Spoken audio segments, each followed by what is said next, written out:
Hi guys, it's Mako and Chloe here, and we're about to take you on our Greek odyssey. Yeah, we've just arrived in Athens, one of Europe's oldest cities, and we're really excited to explore some of the sites, both old and new, before heading off to a couple of the islands. Yeah, definitely. And everyone has heard of Santorini and Mykonos, but we're going to take you on a couple of the lesser known islands in the Cyclades, Andros and Tinos. Yeah, but first, let's explore Athens. Athens is a city full of history. Walking around places like Hadrian's Library and the Acropolis, you're seeing monuments that are over 2,000 years old. There aren't many places in the world where you can walk in the footsteps of Greek philosophers and Roman emperors. But this is a city that's changing fast too. We loved wandering around, taking in the mix of historic ruins and modern architecture. Also, don't forget to look up. There are so many huge, colourful murals on the sides of the buildings here too. When everyone thinks of Athens, they think of the Acropolis and ancient history, but it's actually an incredibly modern city too. We've come down to the contemporary art gallery of the public tobacco factory, and there's this exhibition going on called Dream On, and it's just this kaleidoscope of kind of different designs, different sculptures, different pieces of art. It's absolutely fascinating, and it just goes to show how far the city's come.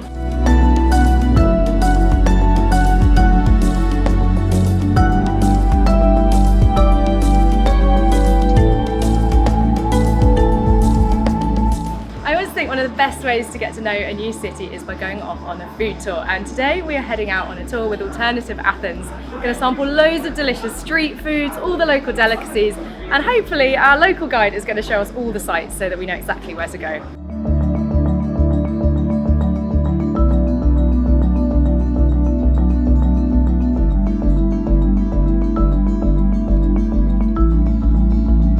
We are working our way through lots of delicious Greek street foods today, and I have now made it to a savoury course. This is a pita wrap with pork and chicken inside. Looks absolutely delicious.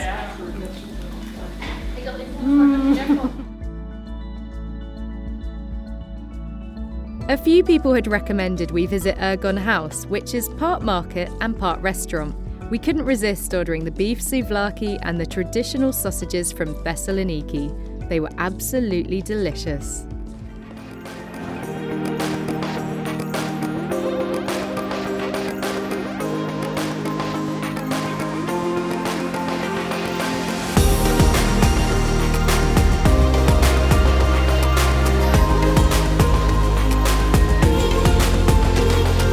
Today has been a bit of a travel day, so we woke up nice and early and hopped in a taxi about 6:15 and went to the port of Athens, which took about 45 minutes, and then we hopped on a ferry to Andros, which took 2 hours, but it's totally worth it. Yeah, so worth it when you get here. Now, Andros is in the Cyclades Islands, which is also including places like Mykonos, which you've probably heard of.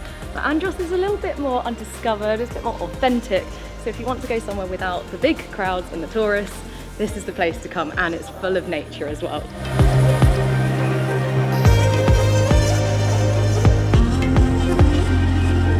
While we're in Andros, we're staying in the capital, which is Chora, and this is a very, very charming town, all filled with white and blue buildings, very typical of the Greek islands.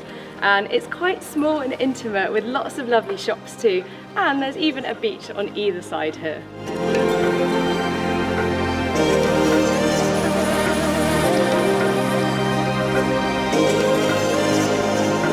So one of the top things to do here at Andros is to go hiking. There are hiking trails all around the island, and we're going on a bit of a hike today. Already got myself a little marker. We're basically following it all the way down there. I can hear the river, so we're basically doing a river trek to a waterfall at the end of it. It's supposed to be absolutely spectacular, and yeah, looking forward to this one. It's gonna be a good day.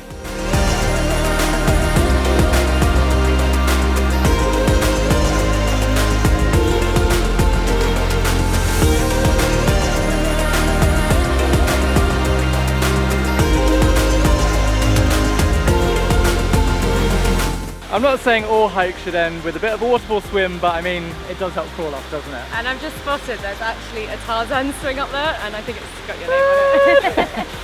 Woo! Woo!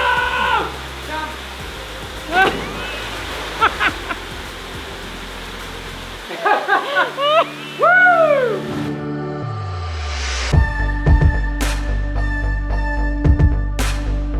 One of the tours that Explore Andros offer is to come out with a local fisherman, and we are talking about a proper local fishing boat here. There are nets everywhere. It's really cool little insight into kind of local fisherman's life. And we're basically just sailing around the island a bit and getting to see a different view. And yeah, this place is absolutely gorgeous. So yeah, it's nice being on the water.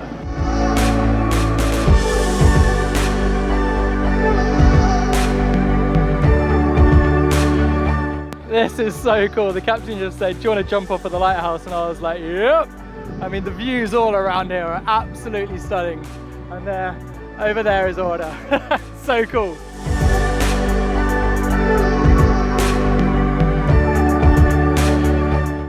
From Andros, we hopped on the ferry to Tinos, which took 3.5 hours. I loved the views from the deck on the way, and once we arrived, we couldn't wait to start exploring the island.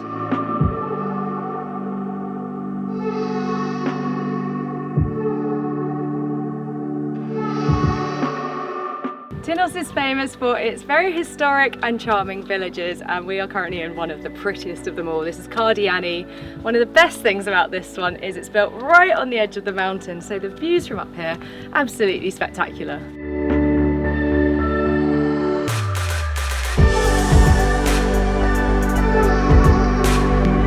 Some of the villages on the Cyclades Islands have their own natural springs. Now this water, some of the best. Very good for you, rich in minerals, and nice and chilled. Whilst we've been exploring the island, we have noticed marble absolutely everywhere, used in the churches, but also in the statues in the town squares. So we thought we'd come down to the Museum of Marble Crafts. Now, this place is actually really cool because you get to see some really old traditional statues and kind of how they use marble here, but there's also some modern sculptures too.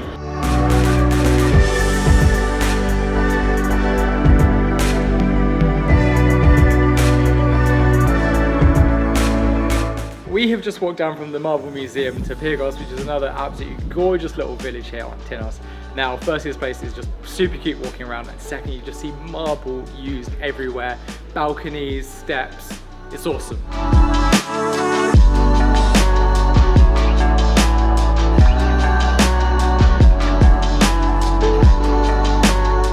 We've never visited a vineyard in such a unique location.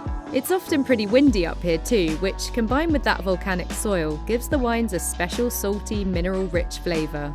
We are currently on the most amazing tour at Tinos winery, and we started up at one of the highest points of the island where they're growing the vines, and it is just the most amazing landscape up there. They're growing it in the volcanic soil, and you've got boulders all around, so it's obviously very tough conditions for the grapes to kind of grow, and it just produces the best wine. And now we get to taste them. I always say this is like my favourite part of the wine tour, so we're going to get stuck in. It's a salty rosé wine. Very Most of salty. the people. We loved how many different experiences we packed into 1 week in Greece. From the great cuisine in Athens to visiting the lesser known islands of Andros and Tinos, which are both filled with so much natural beauty and charm, we just can't wait to return again soon.